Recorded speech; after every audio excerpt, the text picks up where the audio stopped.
el tema de dificultad respiratoria de recién nacido tipo 1. El que les habla es el doctor Lincoln Blasio Trujillo. Me ha tocado compartir con ustedes este tema. ¿Sí me escuchan, no? Sí, Sí, doctor. doctor, te escucho. Correspondiente al semestre académico pues 2025 de Pediatría de la Universidad Ricardo Palma, ¿no? Estamos en la semana 2, la teoría 14, dificultad respiratoria de recién nacido tipo 1. ¿Cuáles son los objetivos de esta charla, no? Para que ustedes tengan conocimiento cuáles son los factores de riesgo para que se desarrolle pues, un problema de distrés respiratorio en el recién nacido.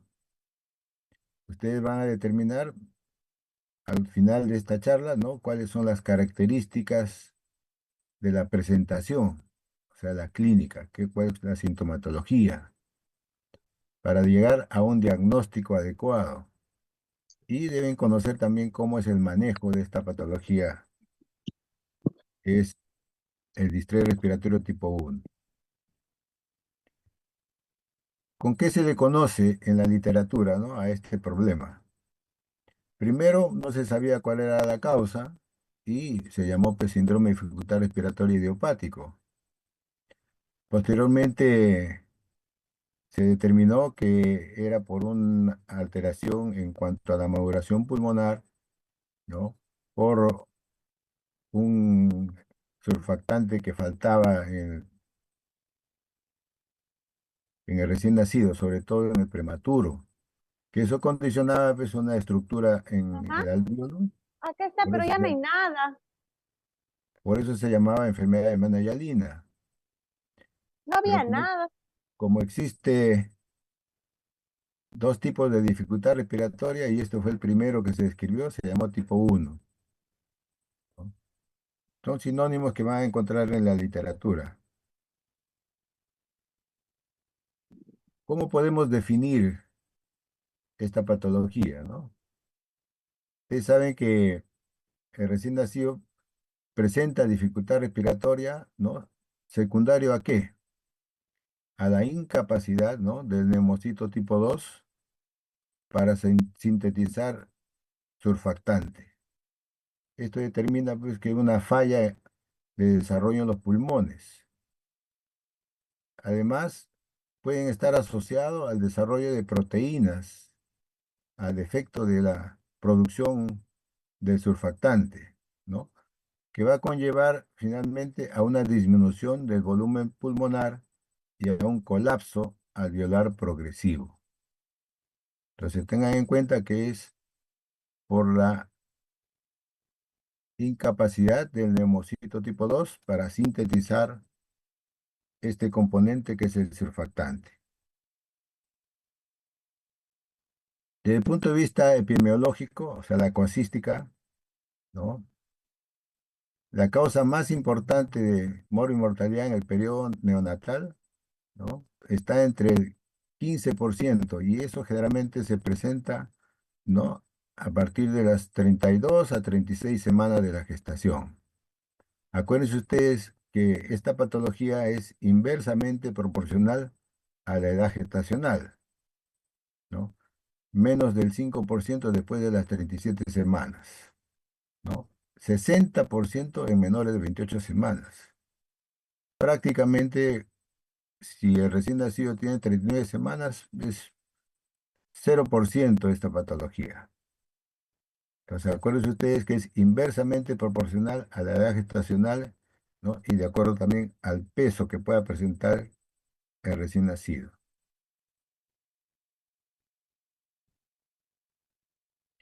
Esta patología, ¿no? es frecuente que sea admitido estos pacientes a una unidad de cuidados intensivos neonatales, ¿no? Porque van a desarrollar, ¿no? una morbilidad respiratoria muy significativa, ¿no? Teniendo en cuenta que los pretérminos tardíos, ¿no? en un 29% son los que generalmente pasan a la unidad de cuidados intensivos. y es mayor sobre todo pues, en menores de 34 semanas de gestación. Es un trabajo realizado en el Hospital Cayetano Heredia sobre las patologías más frecuentes asociadas sobre todo a recién nacidos pretérminos tardíos, ¿no? De primera está la dificultad respiratoria, segunda causa ictericia, tercera causa hipoglicemia. Otro trabajo para determinar cuáles son las patologías más frecuentes en todas las edades gestacionales. Y está en primer plano el síndrome de dificultad respiratoria tipo 1. ¿Cuáles son los factores de riesgo? O sea, ustedes cuando tienen este tipo de antecedentes pueden sospechar que el recién nacido va a presentar este tipo de dificultad. Primero, la edad gestacional menor de 34 semanas, ¿no? Frecuente también en las hemorragias de la segunda mitad del embarazo. Hay antecedentes de enfermedad de Mañalalina en la familia. Si el paciente, la gestante sobre todo, es indicado la cesárea por algún problema y no está en trabajo de parto, también. Cuando existe asfixia o sepsis neonatal, hijo de madre diabética, ¿no? En el segundo gemelar y en el sexo masculino. Esos son factores que pueden condicionar a esta patología de enfermedad de Mañalalina. Existe un riesgo disminuido, ¿no? En el caso del sexo femenino, cuando existe RPM en mayores de 28 semanas de gestación, cuando existe toxemia, cuando hay un infarto placentario, en el caso de hipertiroidismo, madre toxicómana y RCU, no, retardo de crecimiento intrauterino. Probablemente está asociado pues, a la producción de estrés y a la producción de corticoides. Y vamos a ver ahora qué función tiene el corticoide justamente para la maduración pulmonar. ¿Qué pasa cuando el recién nacido es obtenido, ¿no? Tiene que adaptarse al medio ambiente, ¿no? Primero con la parte respiratoria. Y para que se adapte adecuadamente, ¿qué cosa tiene que tener el recién nacido? Tiene que tener una maduración del pulmón fetal. Porque con el primer movimiento respiratorio se va a producir el intercambio gaseoso adecuado. Pero ¿qué pasa si esta adaptación respiratoria está alterada la maduración del pulmón fetal? Y aquí es importante la presencia de los agentes tensioactivos, que tiene que determinar que esa maduración adecuada para que pueda producirse el intercambio gaseoso. Este agente tensioactivo es sintetizado por los neumocitos tipo 2. Generalmente aparecen, dice, de la 20 a la 22 semanas de gestación. Es más evidente a las 28 semanas, en donde existe una máxima producción, alcanzando a las 32 a 34 semanas una madurez. Esto es importante determinar porque de acuerdo a la edad gestacional, ¿no? Ustedes van a determinar en qué momento existe el componente de sustancias tensoactivas. ¿Cómo se sintetiza este agente tensoactivo? Por dos vías. Una vía de la metilación que empieza de 20 a 22 semanas, ¿no? Es donde intervienen pues, las enzimas metiltransferasas, ¿no? Que pueden inhibirse por el frío, la hipoxia, por la infección y la acidemia. La otra vía es la vía de la fosforilación, que se presenta después de las 35 semanas, ¿no? Donde actúa la enzima fosfocoliltransferasa. Acuérdense ustedes, ¿no? Dos vías de síntesis de los agentes tensioactivos. ¿Cómo está compuesto este componente tensioactivo, ¿no? Está compuesto por fosfolípidos y por proteínas. ¿Cuál es el fosfolípido más importante? El dipalmitoil fosfatidilcolina, que tiene en su composición el 85%, ¿no? de los agentes tensioactivos, ¿no? Es importante recordar que los fosfolípidos, la fosfatidilcolina, está en 80%. Existen algunas proteínas también, ¿no? Que están divididas en proteínas A, B, C, D, que son las proteínas de surfactante. Esto va a determinar el neumocito tipo 2 para disminuir la tensión superficial, ¿no? Y pueda, digamos, realizar el transporte gaseoso en forma adecuada. El principal componente, como les decía, del fosfolípido tensioactivo es el dipalmitoil fosfatidilcolina. Y el fosfatidilglicerol es el segundo fosfolípido más importante dentro de su composición. Acuérdense ustedes también que existen proteínas en un 10%, pero el mayor porcentaje de la composición es este lípido. Pero si nace antes de tiempo, digamos antes de la maduración pulmonar y el neumocito tipo 2 no ha tenido suficientemente tiempo para secretar el surfactante, existe un déficit de surfactante. Esa es la etiología de esta enfermedad, ¿no? En donde se determina que ese déficit de surfactante hace pues que se aumente la tensión superficial.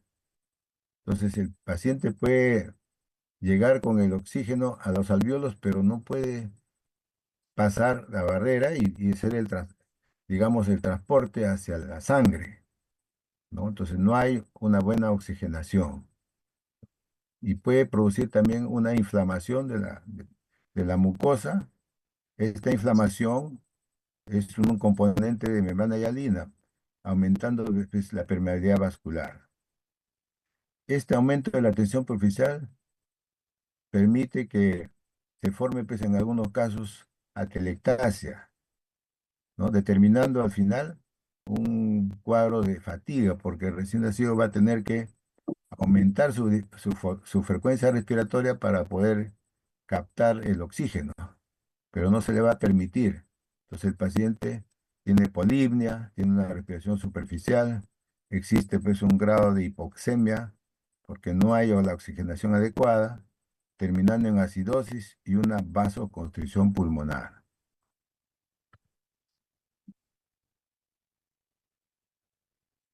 Entonces, ¿qué van a encontrar al final en estos pacientes, no? Un grado de hipoxemia, ¿no? Y un acúmulo de material hialino, ¿no? Rico en fibrina, con restos celulares que pueden recubrir la superficie alveolar. Esto se llamaba membrana hialina. Por eso también se conoce a esta patología como una enfermedad de membrana hialina.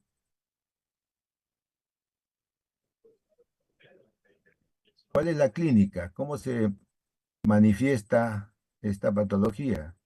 Dentro de las primeras horas, ¿no? A veces inmediatamente después del parto. El paciente ingresa con dificultad respiratoria progresiva, hay quejido, hay cianosis, compromiso de la oxigenación, ¿no? Existen parámetros para evaluar este tipo de dificultad, ¿no? El paciente, acuérdense ustedes que está con tiraje, está con retracción, aleteo nasal, ¿no? Por ejemplo, ¿no? Este es un recién nacido prematuro tardío, en donde van a ver ustedes, ¿no? La dificultad respiratoria que presenta este recién nacido. Está con quejido, aleteo nasal, desbalance tóraco-abdominal, retracción sifoidea, problemas de dificultad para los intercostales, que se presenta desde el momento de nacimiento. Ahora, existen parámetros para evaluar esta dificultad respiratoria, ¿no? Ustedes conocen pues el test de Silverman-Andersen o la puntuación de Downes. El más adecuado para recién nacidos, sobre todo prematuros, es la evaluación de Silverman-Andersen. Y el score de Downes es más completo, pero que se puede aplicar a cualquier edad. Esta evaluación tiene que hacerse pues, a intervalos de media hora y debe mantenerse un registro para poder determinar cuál es el progreso de esta patología.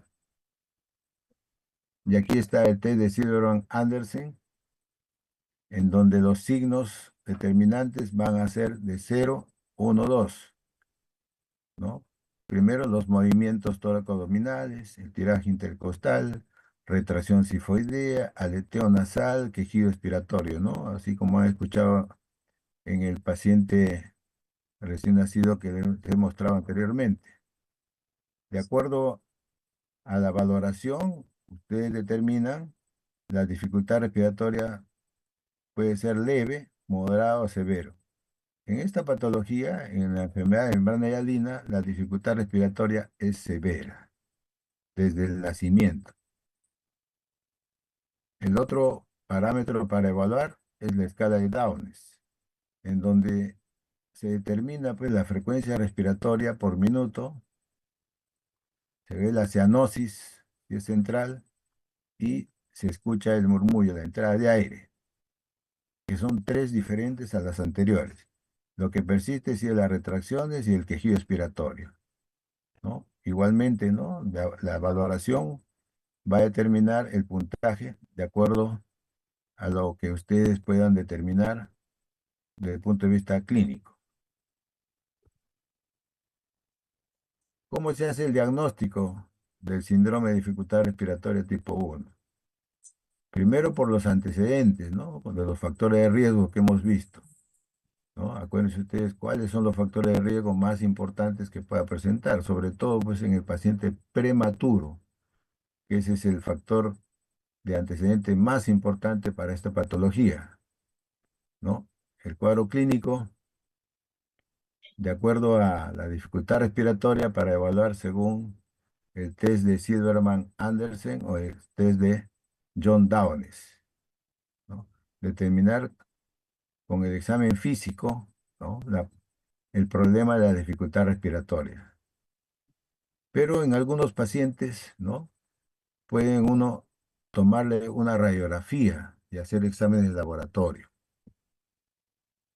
¿no? Reportan pues a veces en las zonas alejadas a la capital, en las provincias, a veces no existe pues ese examen radiológico y menos todavía un examen de laboratorio. Entonces ustedes tienen que, ¿no? determinar esta patología de acuerdo a los antecedentes y al examen clínico, que es importante que tengan en cuenta ustedes para poder llegar al diagnóstico. Pero si tienen la posibilidad de tomarse una radiografía dentro de las primeras horas de vida, ¿no? Van a determinar de acuerdo al grado de afectación, ¿no? Empezando pues el grado 1 hasta el grado 4. Y cada uno de estos momentos tiene pues su expresión radiográfica. En el grado 1 ustedes van a ver pues imágenes retículos granulares, lo que llamamos el infiltrado retículo granular. El grado 2 con más compromiso, ¿no? Va a haber infiltrados, retículo granular, ¿no? Broncograma aéreo, pero todavía no rebasan la silueta cardíaca. En el grado 3, imágenes retículo granulares más gruesos, bilaterales, ¿no? Hay broncograma aéreo, ¿no? Que puede sobrepasar la silueta cardíaca y se va hacia la periferia.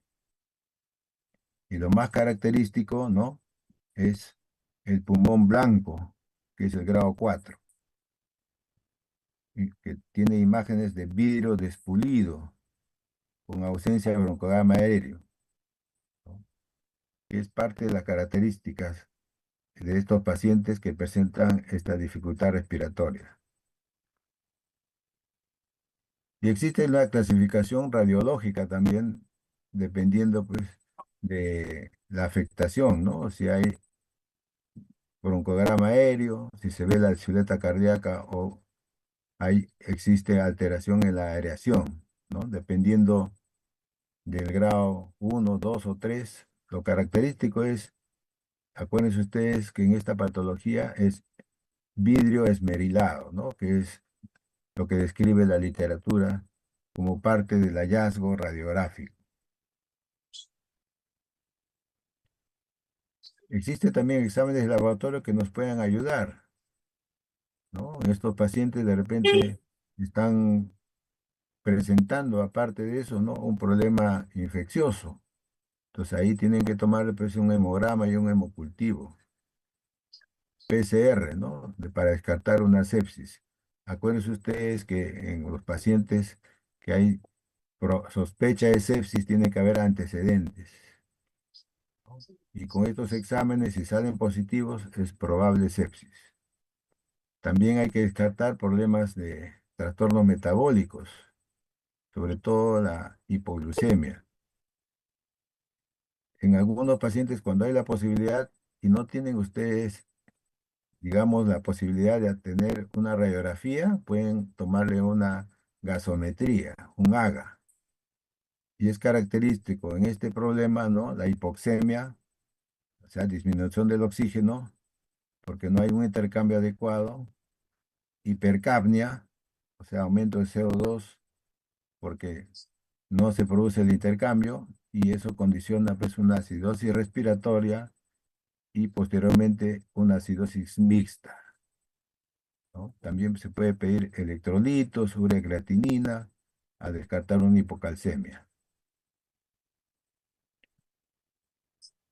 Y aquí está, ¿no? Con la gasometría que, sobre todo en la parte inicial, es la acidosis respiratoria más la hipoxemia. Estos pacientes tienen un pH ácido, ¿no?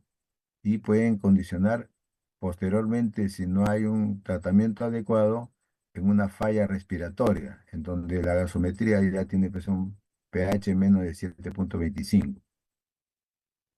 Entonces, en algunos lugares donde no existe pues, posibilidades de hacerle una radiografía a estos pacientes, ¿no? El AGA nos puede ayudar, ¿no? La gasometría, ¿no? Teniéndose en cuenta que presenta pues acidosis, hipercapnia, ¿no? Y alteración en cuanto al componente del oxígeno, hipoxemia. ¿Cuál es el diagnóstico diferencial, no? Hay otras patologías que puedan condicionar este tipo de problemas, ¿no? La taquimia transitoria, que es más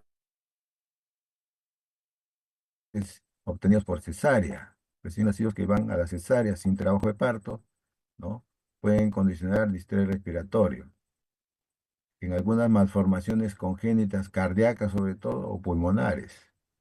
Y siempre también, si existen antecedentes de un problema febril en la madre, puede ser una neumonía neonatal, que son patologías que se pueden hacer confundir con este distrés respiratorio por membrana hialina.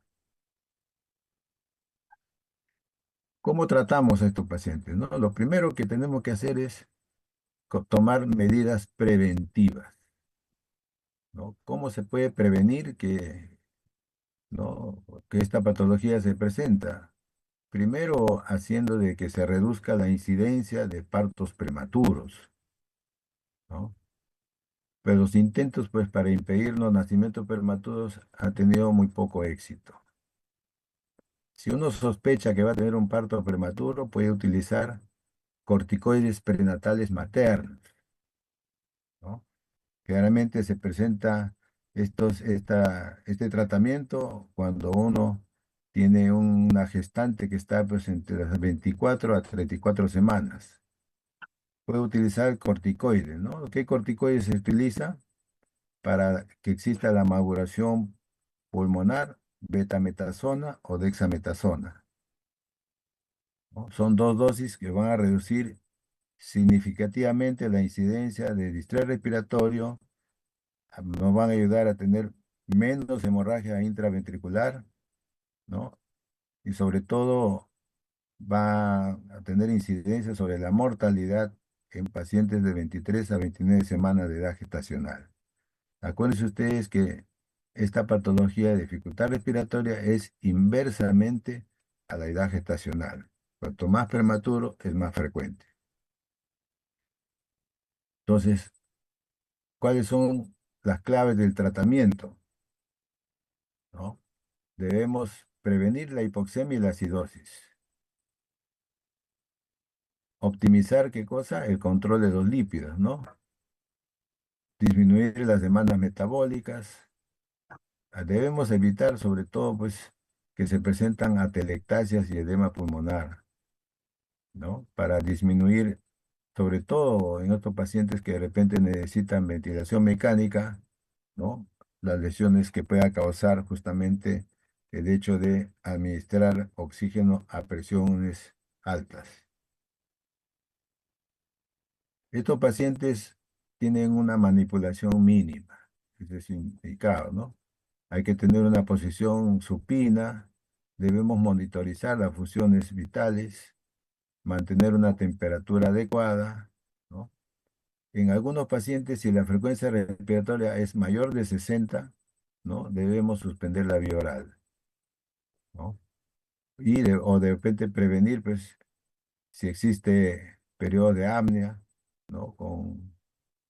Si se prevenir la aspiración, utilizar líquidos endovenosos con un mínimo flujo metabólico, ¿no? Y debemos darle la oxigenoterapia de acuerdo a la pulsoximetría, ¿no? Corregir la acidosis. Sobre todo estos pacientes a veces tienen que intubarse, ¿no? Para darles necesariamente una sedación y una relajación. Los tres pilares del manejo de estos pacientes con dificultad respiratoria tipo 1 son el agente surfactante, que es el que le está faltando, ¿no? Administrar oxígeno húmedo y caliente, ¿no? Y tener pues un respirador adecuado para administrar la oxigenoterapia. Ahora, ¿cuál es el surfactante que se utiliza? ¿No? Tenemos ahí varias posibilidades, ¿no? Dentro del surfactante exógeno. Tenemos en el mercado pues Surbanta, Corocuf, Infasur, el Bles, ¿no? Lo más utilizado en nuestro medio pues es el surfactante, el Surbanta, que viene 25 miligramos por mililitro, ¿no? Y la dosis es 4 mililitros por kilogramo de peso, que se administra cada 6 horas, ¿no? Por 4 tomas que se tiene que administrar. La forma de administración también es de acuerdo a los métodos que pueden utilizar, ¿no? También dentro del manejo, ¿no? Que es importante el surfactante, ¿no? Que pueden, a veces preguntan, ¿cuántas dosis puedo administrar el surfactante?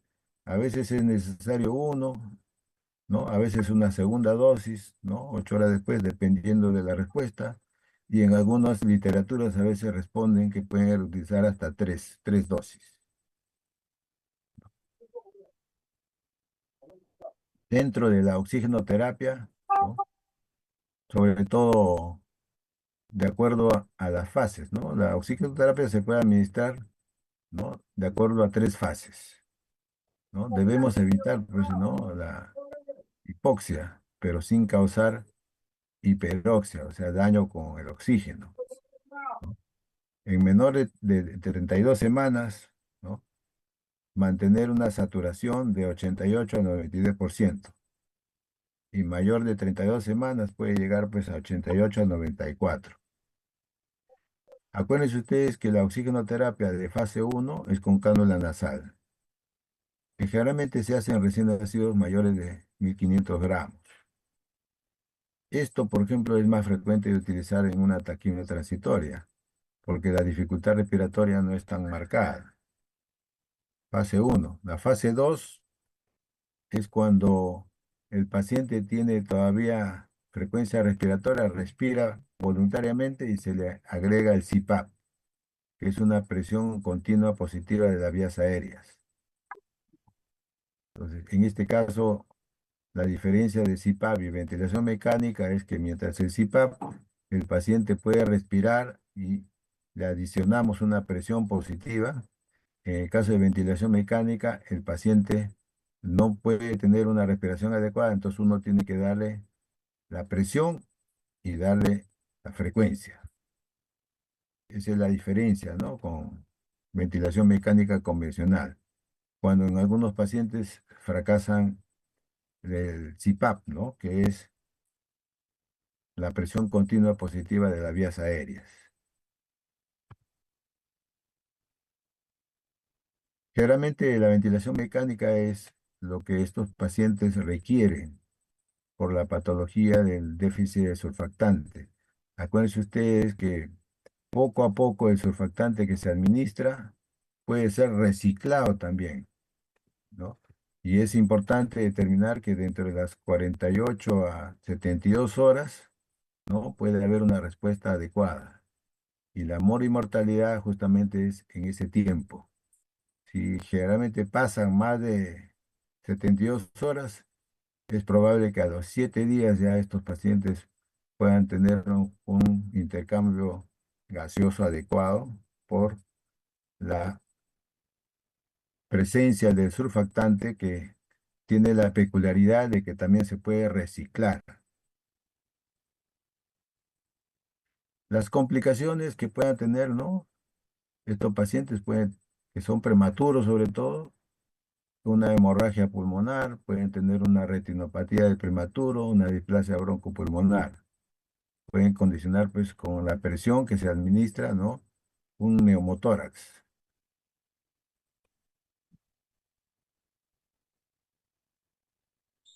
Ahora, el síndrome respiratorio, ¿no? Sobre la base de pruebas sólidas, incluyendo las pruebas de control aleatorizado y revisión de Cochrane, la administración de corticoides prenatales y el tensioactivo postnatal va a disminuir la morbilidad respiratoria asociada a este problema. Entonces, resumiendo, podemos determinar que el problema de esta patología, ¿no? Es, sobre todo, se presenta en el paciente prematuro, menor de 34 semanas. Acuérdense ustedes, ¿no? Menor de 34 semanas es más frecuente que tenga este problema. ¿A qué se debe? A una maduración inadecuada a nivel pulmonar. Los neumocitos tipo 2 no completan digamos, su proceso para adicionar surfactante, o sea, es falta de surfactante adecuado. ¿Qué va a condicionar esto? Una dificultad respiratoria severa. Desde el punto de vista clínico, ¿no? La valoración según el Silverman-Andersen, ¿no? Puede tener una dificultad severa. Desde el punto de vista clínico, desde el nacimiento presenta dificultad respiratoria. En algunos pacientes, ¿no? ¿Qué tipo de examen se puede realizar? La radiografía, que es importante, en donde el hallazgo más frecuente, digamos, es sobre todo imagen de vidrio esmerilado. En algunos pacientes que no pueden tener la posibilidad de tener una radiografía, ustedes pueden hacerle una gasometría, ¿no? En la gasometría hay hipoxemia, o sea, disminución de oxígeno, hipercapnia, aumento de CO2 y esto condiciona acidosis. Debemos descartar en estos pacientes que tengan pues, algún compromiso infeccioso. Hay que descartar si el paciente está infectado, ¿no? Con exámenes auxiliares. Y el tratamiento, como le decía, acá es reponer lo que le falta, que en este caso es el surfactante, ¿no? Que el Survanta es el surfactante exógeno más usado en nuestro medio. ¿no? Y debemos tener en cuenta sobre todo, ¿no? Si uno sospecha que va a haber un parto prematuro, ¿no? Tener en cuenta que puede utilizar corticoides prenatales, tiene que ser pues una semana antes para que tenga efecto, ¿no? Porque el corticoide prenatales y el surfactante tensioactivo postnatal van a determinar disminuyendo la morbilidad respiratoria asociada a este problema.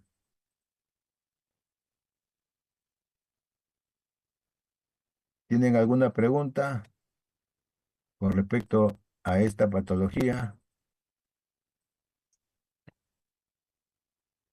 o alguna ampliación, sobre todo que tengan en cuenta desde el punto de vista clínico, ¿no? Les voy a manifestar nuevamente, les voy a poner para que ustedes determinen cuáles son los signos de dificultad respiratoria que presenta este recién nacido.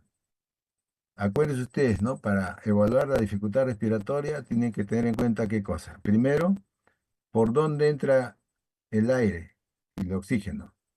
Por la nariz y en algunos pacientes a veces hasta por la boca. Siguen pasando, van a ver el cuello. Después viene el tórax y el abdomen. Entonces, para que puedan determinar si tiene aleteo nasal, tiene quejido en la boca, si tiene retracción supraesternal, retracción intercostal, desbalance tóraco-abdominal, retracción sifoidea. Entonces, cuando ustedes examinen de esa forma, pueden llegar a determinar cuáles son los signos de dificultad respiratoria, como ven acá, ¿eh? Aleteo, quejido, retracciones. Retracción sifoidea, desbalance tóraco-abdominal, retracción intercostal.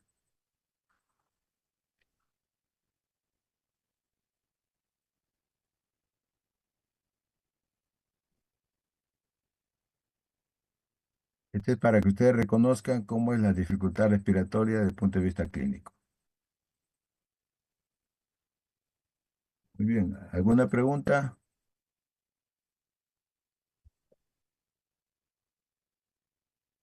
Claro.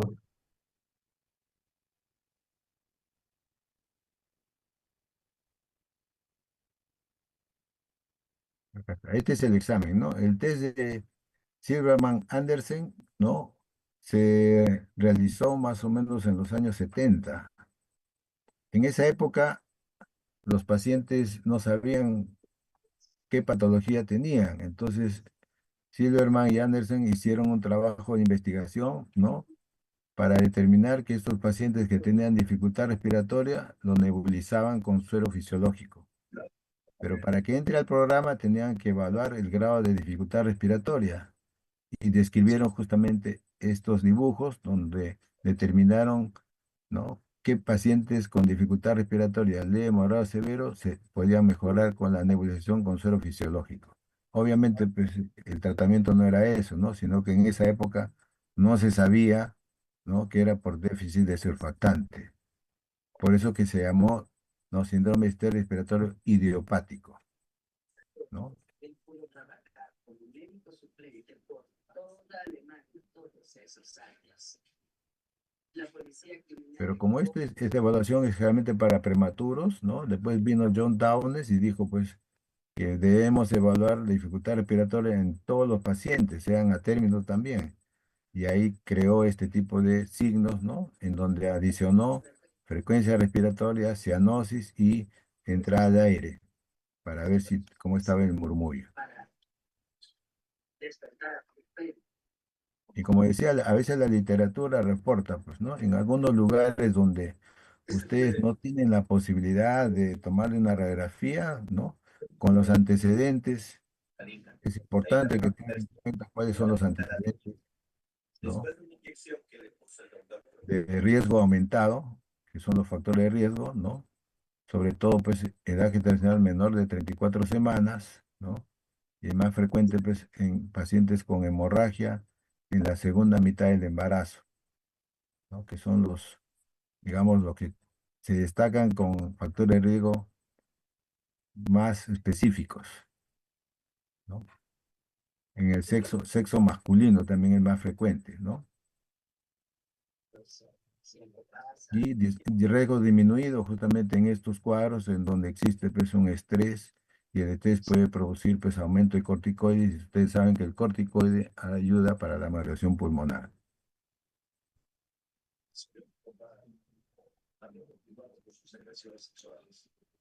Muy bien. Si no hay ninguna pregunta, están pasando justamente por el, para que puedan tener su asistencia, ¿no? Han pasado varios para la asistencia.